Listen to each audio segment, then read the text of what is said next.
For the first time in recorded history, a young kid in Charleston, South Carolina, is directly competing with a young kid in Shanghai and New Delhi and Dublin, literally work your way around the world.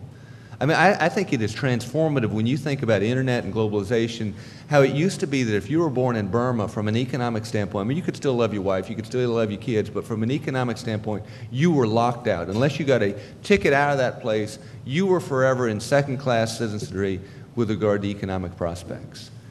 And it's Friedman's argument that, you know, because of globalization, because of the internet, now for the first time in recorded history, you can plug into the world. If you have a first-class intellect, you can plug in from some place that maybe is not first class in terms of its economic structure.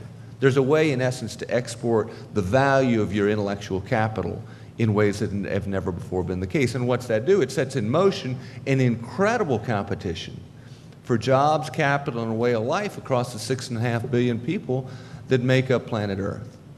And his latest thing is not just this big competition from here to China or wherever else, but the big competition is what he argues to be between you and your imagination.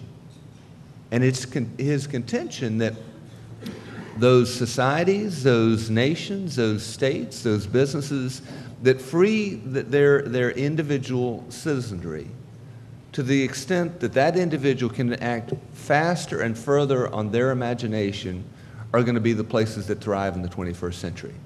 Because if you got 6.5 billion people around planet Earth, about the time that you come up with a good idea, and can I just say, Philip, it's really cool to be standing in front of you. I ran, track and cross country in high school and college, and I'd always heard about this, mythical legend of a guy who put a shoe on a waffle iron, and anyway. So I just had to say that, and I apologize. But about the time he came up with that idea, putting the shoe on the waffle iron, inevitably in today's world, somebody would be putting a shoe on a waffle iron somewhere on the opposite side of the globe. And unless your society was ordered such that you could act relatively quickly on putting the shoe on the waffle iron, you're going to be out of luck. Because that other society is going to be able to act on that idea, which would put you in a real problem spot. I wish in the Republican presidential debate there'd been a greater conversation on what that really means for the way that we order our society going forward. I wrote down a third one, and that was overall on the notion of competitiveness. What is it that we're doing on a sustainable basis that you can't do as well? Now, Charleston indeed was the center of the world for a long time, but its economic order was absolutely not ordered on something that was sustainable, called slavery, much less moral. But if you look at that notion of competitiveness, what I'm really getting at is, I think that every state out there really needs to think of themselves as a country. Some of y'all are probably from Texas, so I guess this probably comes natural for some of you. But for those of us in South Carolina and those in most states, I mean, that is not the first thing that comes to mind. So if you look at South Carolina, we're $150, $160 billion in GDP.